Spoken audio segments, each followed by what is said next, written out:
Pushkin.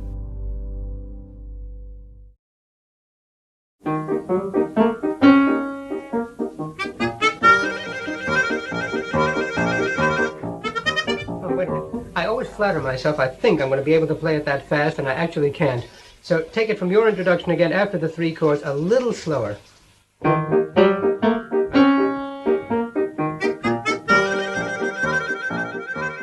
If you ever want to treat yourself to something wonderful, type in the name Adler and the word harmonica on YouTube. This is from an Australian program called Four Corners from 1961. There are 100 videos like this. Do people take you seriously with this instrument? Oh, what a nasty question. I do. Oh, I take myself so seriously. Oh, you take it so seriously, but do others? Well, if Vaughan Williams writes for the mouth organ, he's not doing this for a joke.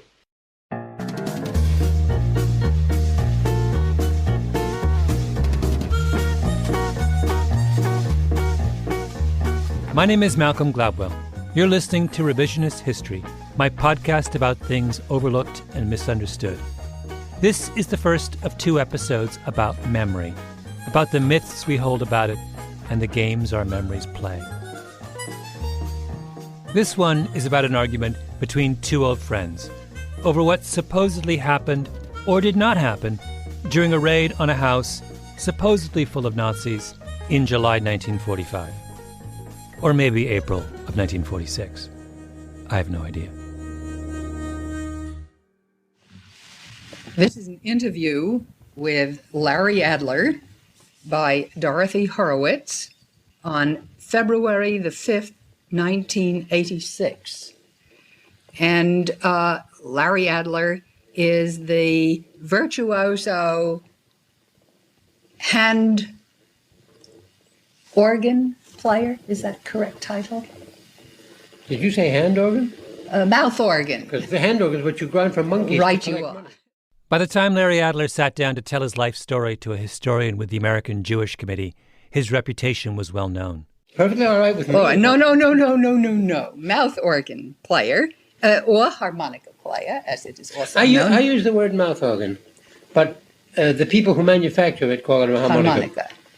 And I might add a raconteur par excellence, and we hope you're going to indulge in a lot of that because we're going to want to know all about you. Of course, you know that raconteur is a very polite word for liar. Raconteur is a very polite word for liar. That could easily be on Larry Adler's tombstone.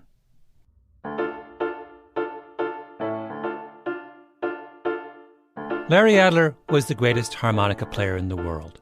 Your grandparents would know exactly who he was. I have to admit, I'd never heard of him until I was rooting around one day in the oral history archives at the New York Public Library. I ran across his interview, listened to it for a few moments, and was about to give up when Adler began to tell the story of his affair with Ingrid Bergman, back when she was considered the most beautiful actress in the world. They met while Adler was on tour at the end of the Second World War, entertaining the troops in Europe. Late one night, he's in a bar in Augsburg, Germany, playing the piano. And she came into the room where I was playing, liked what I was playing, asked me what it was. I said it was something I made up. And she said, "Have you written it down?" I said, "No, I can't write music." And she said, "You're very smug, aren't you? You're not only ignorant, you're proud of your ignorance." That's how I met Ingrid Bergman.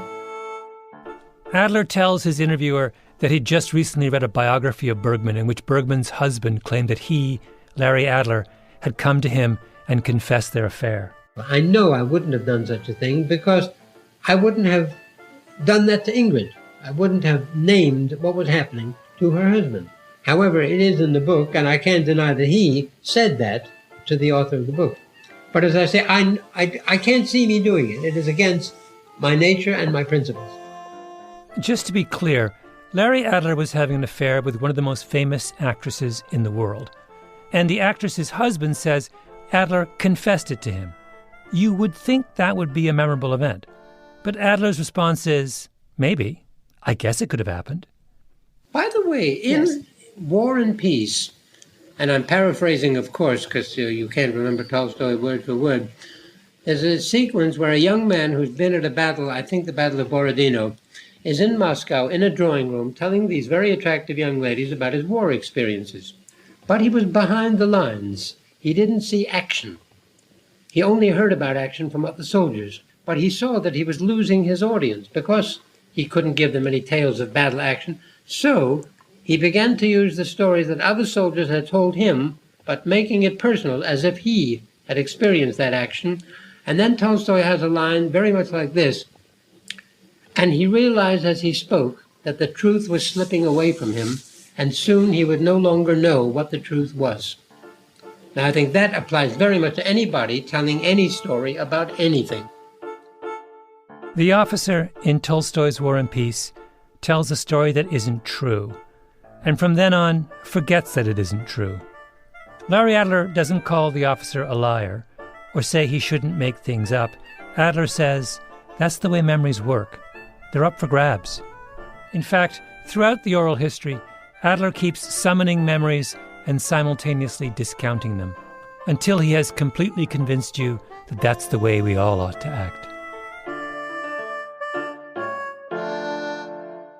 The interview culminates in the story of the raid on the Munich boarding house full of Nazis, with his old friend, the dashingly handsome spy named Hans Werner, a.k.a. John Weitz. But we're getting ahead of ourselves. Larry Adler was born in Baltimore in 1914 to Jewish immigrants from Ukraine. His dad was a plumber. At the age of 2, he wandered away from home and was later found at a local bar standing on top of a pool table and singing "I've Got the Profiteering Blues" to wild applause. He was a prodigy. At 14, he took his harmonica on the train to New York City and talked his way into performing on Broadway. I passed the Paramount Theater, and Rudy Vallee's name was on the marquee. Rudy Vallee was basically the Jay-Z of the 1920s. So I got off the streetcar, sneaked past the stage door man, found Rudy Vallee, and started to play for him. And he interrupted me. He said, "Look, I'm just a master of ceremonies here, kid. I'm not an agent." Vallee put him on that very night. It was obvious even then that Adler was something special. He had perfect pitch, an astounding musical memory. He could make the harmonica sing in a way that no one else has ever done. If you watch any of those old videos of Adler on YouTube, he's mesmerizing. Slender, long, thin fingers, huge forehead, oversized eyes. There's a wonderful story about him in The New Yorker in 1942, which describes him as resembling a very young and slightly sinister kitten. Once, when he's living in Beverly Hills, Adler gets a call from Charlie Chaplin. Chaplin says, "Please come over and make a fourth for tennis because Bill Tilden can't make it." Bill Tilden, arguably the greatest tennis player of all time after Roger Federer. Adler goes over. There's a woman there with badly combed hair and black sneakers, and a man with a weird mustache. They hit for a while, and he realizes, oh, the woman is Greta Garbo, and the man with the weird mustache, Salvador Dali. Tilden, Garbo, Dali, Chaplin. This kind of thing happens to Adler all the time. He wanted to subtitle his autobiography, "Name Drops Keep Falling on My Head." He was friends with the legendary composer Frank Loesser, but he hated Loesser's wife, whom he called, wait for it, the evil of two Loessers. I mean, how much do you love this guy? Prince Philip wrote me a wonderful letter when my father died from Buckingham Palace and said, how close they were. That's Peter Adler, Larry's son. Prince Philip, of course, is the Queen's husband. Well, they were both members of an infamous club called the Thursday Club. And I think there were only 13 members, and they would meet every other Thursday at Wheeler's restaurant and all get very drunk and tell tales and whatever they did. And we were living in Grosvenor Square at the time, and in the middle of the afternoon, my father arrives without warning, totally drunk with Prince Philip. They'd come straight from a Thursday Club lunch. And the fact that my father had never given my mother any warning, he was arriving with the Duke of Edinburgh. I don't think she forgave him. But the greatest Larry Adler story comes earlier. Adler is in Germany, entertaining the American troops. He's touring with Jack Benny, one of the most famous entertainers of the day, and Ingrid Bergman, who he's just met at the piano bar in Augsburg and is possibly already sleeping with. And The story is, Jack Benny, Ingrid Bergman, and I were in Munich, July 1945, and we met this young man, John Weitz, who was the commander of an OSS unit. John Weitz, the second old friend in this story. From the 1960s to the 1980s, John Weitz was a successful high-end men's fashion designer. He made the kind of clothes you would put in an overnight bag before jumping on the Concorde to make a lunch date at the Savoy in London. In shirts, Weitz favored what was known as the European cut, which, as a fashion critic once wrote, disqualified anyone without a perfectly flat stomach. Weitz was 6'2", insanely handsome, raced sports cars at Le Mans and Sebring, wrote best-selling thrillers and scholarly biographies, educated in exclusive English boarding schools, aristocratic bearing, married to a stunning actress, Susan Kohner. He was basically James Bond. What was the world that your father and mother inhabited in sort of 60s and 70s New York? It was a pretty, kind of beautiful people set. That's John Weitz's son, Chris. He and his brother Paul are both filmmakers in Los Angeles. There's a book called The Beautiful People in which my parents are featured along with the rest of their bunch. You've probably seen some of the Weitz brothers' films. About a Boy, The Exquisite In Good Company, American Pie. If you're wondering, their father was a big fan of American Pie. But our dad really loved it. He loved it. He defended it. He defended it against all comers. So I remember him saying that he was in a coffee shop and some old guy said to him, well, sarcastically, I bet you're really proud of your kids for making this horrible film. And he said, I don't know where he came up with this, but he said, haven't you ever masturbated in your life? John Weitz was German, born in Berlin in 1923 as Hans Werner Weitz. He was also Jewish, and of that class of wealthy, assimilated German Jews for whom those two identities were not a contradiction. His father, Robert, had fought for Germany in the First World War and won an Iron Cross. Vacations in the north of Germany and kind of a beautiful life. Then Hitler took power. Weitz's family fled in 1938. Then on to Shanghai, where he waited for his American visa and played rugby on the side. And finally, to America in 1941. John Weitz joins the U.S. Army and gets recruited by the legendary wartime spy master Wild Bill Donovan into the OSS, the forerunner of today's CIA. Then he's sent back into occupied Europe as an undercover spy because, of course, he doesn't have to pretend to be German. He's actually German. He's dropped into France, makes contact with the resistance. He's part of the group that liberated one of the most infamous concentration camps, Dachau. He told me about when he was in Dachau, seeing a gas chamber, and there was a little window whereby the operator could tell whether the people inside were dead or not. And next to it was a picture of his little child. He described it as being the way that a taxi driver would have a picture of his family and children like taped to the dashboard. But that really stuck with him. After the war, Dachau was turned into a holding pen for prisoners of war. Weitz was sent into the camp to spy on the captured German soldiers, to impersonate a German POW. Some German soldiers, after the war ended, would burn off their SS tattoos with the end of a cigarette. Weitz got a tattoo and then burned himself as well to make the impersonation real. Now you'd say he had PTSD, actually. But nobody talked about it in that way. So he was, a drinker, not a sloppy one, but someone who sort of regularly, until he suddenly cut it off like cold turkey at some point in our childhood. He didn't sleep well. He woke up very early in the morning. He had incredibly regular habits born of the army, of kind of keeping things in order. He was, if he was crossed by a stranger, if someone was rude to him or impolite, he would be very scary and dangerous. He definitely seemed, from the war, someone who had no physical fear of other people. And that was really scary as a child to watch. Weitz told his sons that he didn't know whether he could ever be a good father. The war had changed him too much. Chris and I used to talk about our childhood as growing up in behind the Iron Curtain. Like you had to have sort of surreptitious modes of self-expression, and humor was a big aspect of that.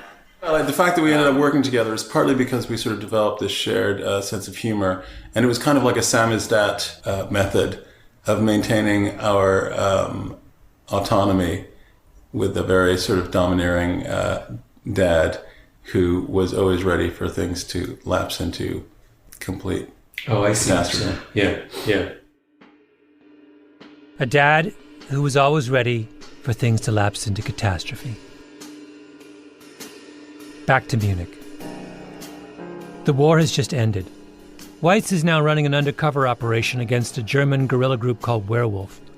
It's made up of ex-Nazi soldiers who are causing trouble across liberated Europe. A werewolf cell had holed up in a Munich rooming house, not far from the Deutsche Theater. John Weitz has infiltrated the group under the name Hans Werner. Then word comes in from the Allied brass: round up the werewolf members. And just as the order is issued, Weitz runs into Larry Adler, Ingrid Bergman, and Jack Benny. And he said that they had found a house where they knew there were 8 German soldiers. Now, the war was over. Therefore, these soldiers had neither surrendered nor been captured. John and his OSS unit were going to raid them. And would Jack, Ingrid, and I like to come along? Well, Jack and Ingrid refused. They were terrified of the idea. I loved it. Now, let's just pause here while I point out the obvious.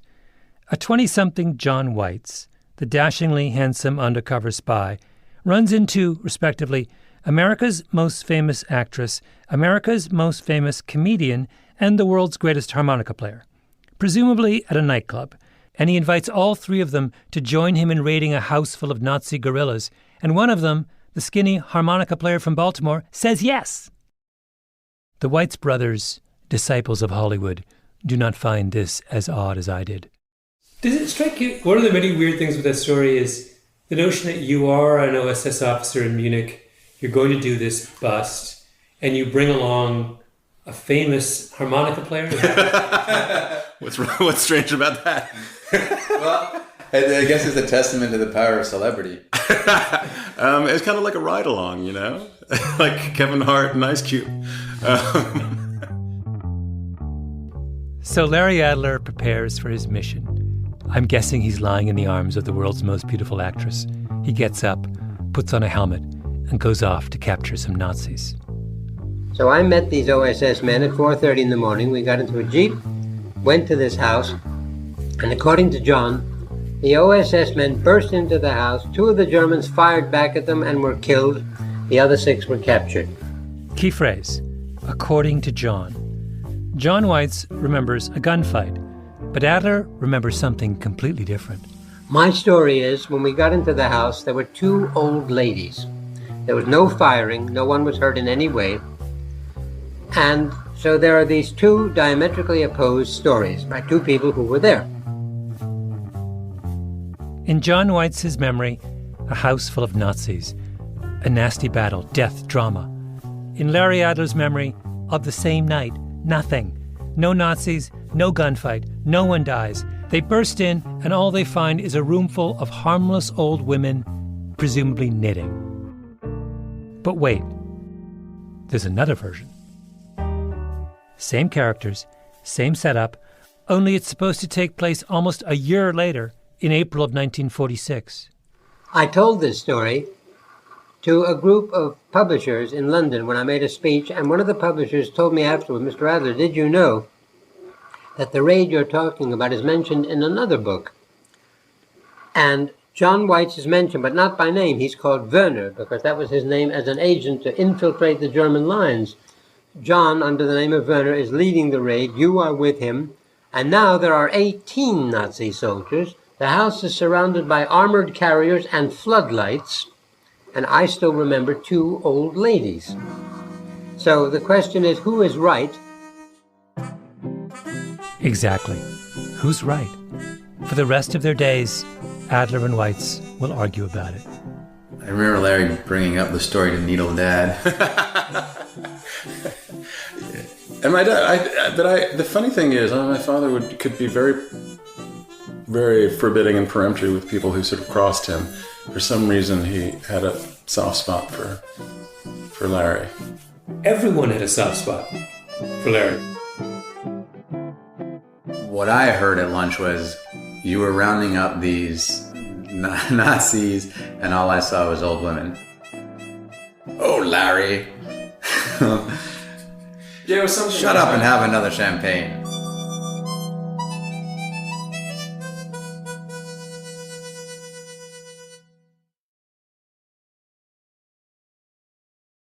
There's a very specific idea about memory embedded in the story Larry Adler tells from War and Peace. The story about the soldier entertaining a group of young ladies in Moscow and the Battle of Borodino.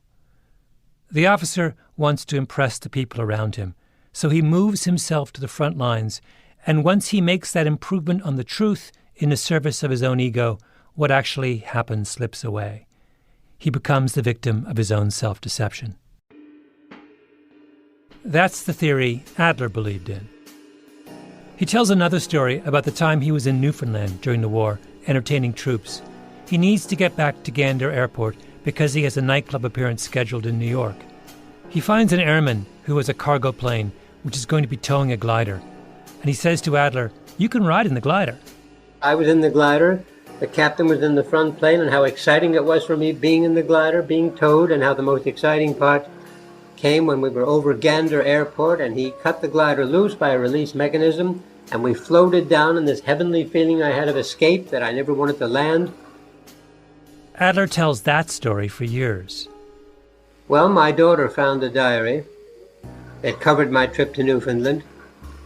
I wasn't in the glider, I was in the front plane. Now you see how that took over. It's a better story being in the glider. It makes it, if you say to somebody, I was in the first front plane, but we were towing a glider, that's no story. But say, I was in the glider, and that was very exciting, that's more of a story. So that after a while, the wish to be in the glider took over and became fact, and put me in the glider. And the truth is that I've never been in a glider in my life.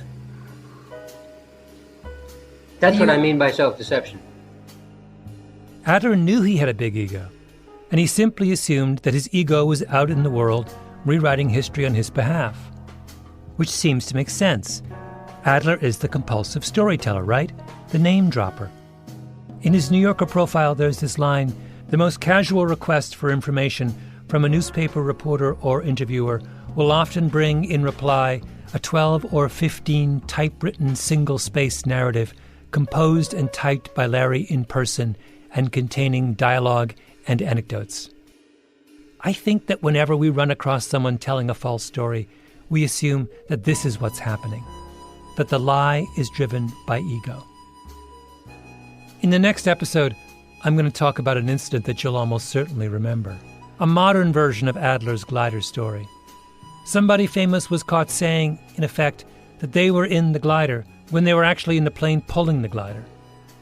And the overwhelming assumption was that the storyteller changed the details of what happened because he wanted to look better, braver, bolder. But here's my question. Why do we always have to frame memory disagreements and errors in terms of character? Why do we always need a culprit? Because I'm not sure Adler can be explained away as an egotist. There were all kinds of ways in which he was anything but. At what point, I know life became somewhat complicated here. Adler was part of a group that went to Washington in the middle of the McCarthy era to protest the anti-communist hysteria sweeping through Hollywood. Then he got accused of being a communist. He went bankrupt fighting McCarthyism. At the height of his career, he was blacklisted, lost everything.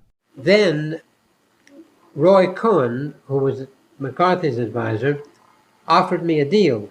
He had arranged that I would give testimony secretly before the McCarthy Internal Security Committee. And he said, what we're going to do is, I've prepared a list of names for you. All of these people have been named by others. They've already been named. We know their names. You just read their names off and you're not hurting anybody. In the middle of a national hysteria, one that would end up ruining countless lives, Adler is offered a get-out-of-jail-free card. He won't take it. And I said, Mr. Cohen, what the hell's the sense of me reading a list of names that you already know? So he looked out of the window and he spread his hands and he says, go fight City Hall. We're all trying to get you back to work, Larry, and you're not helping us. So that was that. I wouldn't have given the name of an enemy. I just am against the principle of the informer. I always have been. I still am. Adler ended up moving his whole family to London. He gave up their house in Beverly Hills, the beach house in Malibu, the tennis matches with the stars, started over. Chris Weitz says his father liked Adler not just because of his musical genius or his hilarious stories, but because he had, and I'm quoting, a major set of balls. Here's Peter Adler again. He would really take huge risks on principle. He was a very, very principled man.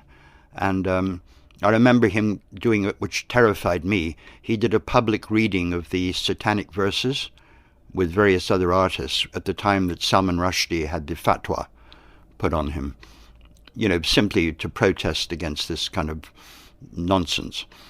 And he would do a lot of things like that. And he wasn't doing it for publicity. He's doing it because he really cared about it. So maybe when the young John Weitz asks Larry Adler if he wants to do a ride-along on that raid in Munich, it's not a lark. Maybe he's serious. And maybe Adler volunteered because it was important. Remember, he's a Jew. In Munich, the birthplace of the Nazi Party. If it's all a lark, then the grandmother version is funny. It's the kind of punchline you can imagine landing well at a Hollywood dinner party.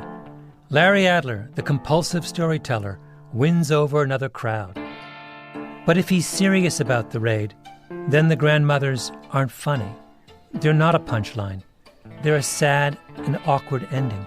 My story is duller. One would never even tell such a story. And I would tell it only because that is my memory of it. He's right. But then consider his companion. John Weitz would go on to write many books, among them Friends in High Places, a thriller with a really complicated core.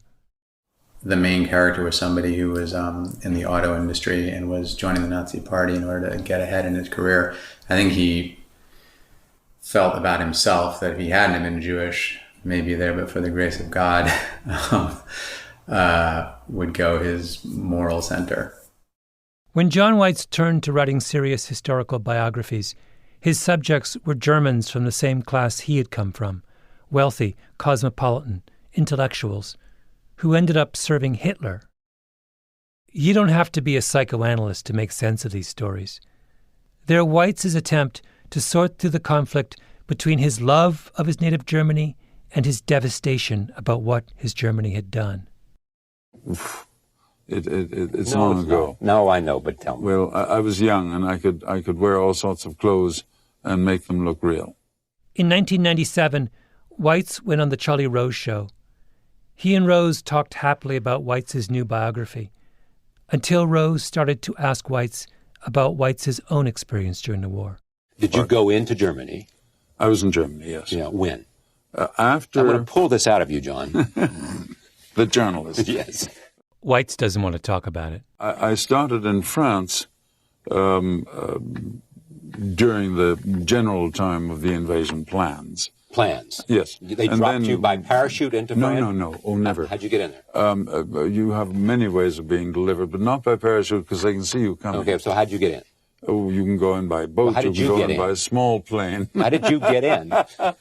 Well, by my small airplane. Small airplane. Small that airplane. Landed. But there were many beaches. Okay. You could So land the small quietly. plane landed on a beach. You fly.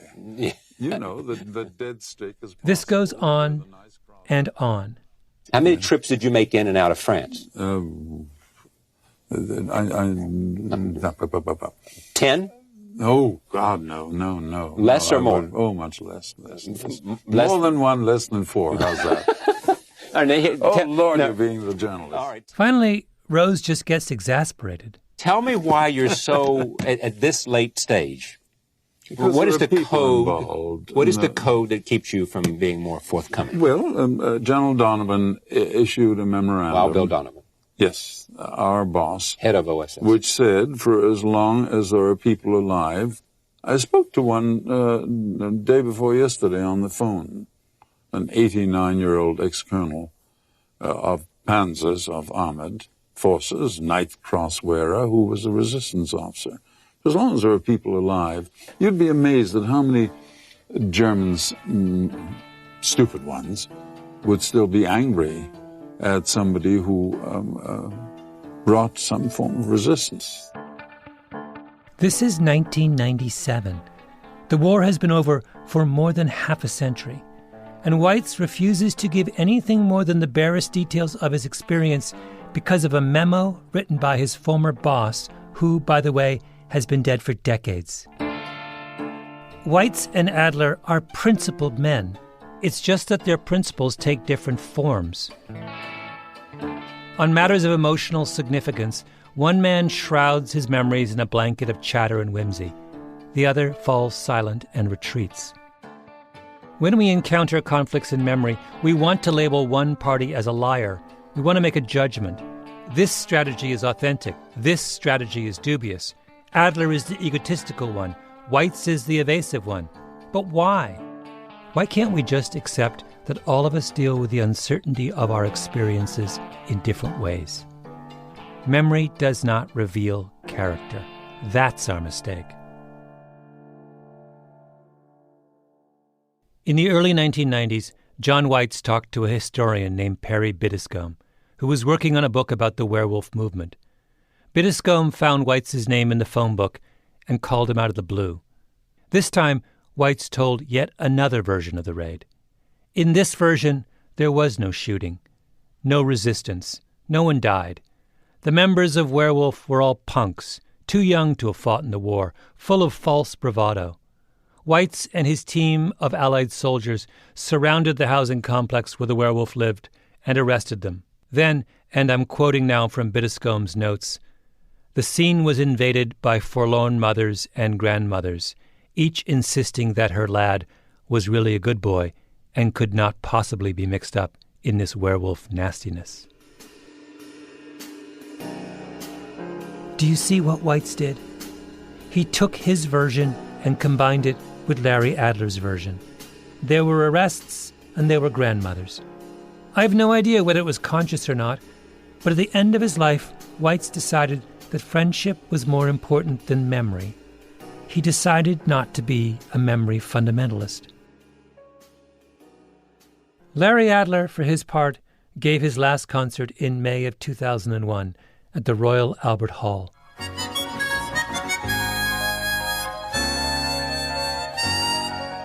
It was Prince Philip's 80th birthday celebration, and the Duke wanted his old friend to play for him. Adler was near the end. His son Peter knew he wasn't well. No, he was ill. He was in hospital, and he, much to my horror, had himself checked out, and he was wheeled onto the stage at the Royal Albert Hall by a nurse in a wheelchair. If the past is hazy and uncertain, then all you have is the present. That's what propelled Larry Adler. To seek his fortune on Broadway as a kid, to give the harmonica its due, to risk it all fighting McCarthy, to leave Ingrid Bergman in the early morning hours to go round up some Nazis. Even at the very end of his life, he wasn't going to stay in the hospital, was he? He privileged experiences over memories. And he played the harmonica from the wheelchair and blew every other artist off the stage. And he was wheeled off to a standing ovation. He was looking straight into camera, and I'm sure at me, going, "You do not tell me what to do." And died a few days later. I checked. He actually died 2.5 months later. Somewhere, Larry Adler is laughing.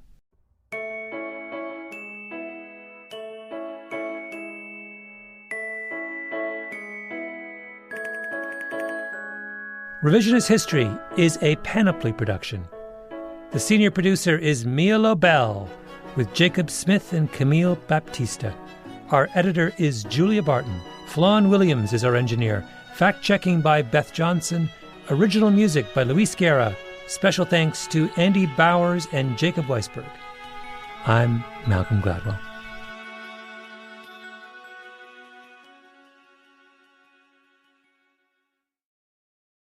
I tell a story about getting to Israel just after the Six-Day War. Special service officer met me at the airport. I even remember his name, Major Zafrir. And he told me that an Israeli soldier had written a song, Sharm el-Sheikh. So I learned it. It was a damn good tune. I played it first at El Arish in the Sinai, and there were about 200 tanks, about 2,000 soldiers. General Rabin, who was then chief of staff, he was there. I played, and the audience went mad. The applause went on and on. I played it again. They made me play it 6 times. And I then said, my friends, I haven't got the vocabulary to describe the emotional experience of this moment. I'll never forget it. But there are other artists who've come down to the Sinai. They're waiting to entertain you. I don't want to hold up the show. Please, don't ask me to play Sharm el-Sheikh again. And an Israeli soldier calls out, you'll play it till you get it right. Now, isn't that a great story? But of course it's not true. It's an opera story. It's the tenor singing Pagliacci. Yes. Now, all the details that I told you, Major Zafrir, the Sharm el-Sheikh, playing it at El Arish, that's all true. But believe me, I only played it once. However, twisting that opera story around makes it a much better story. I agree.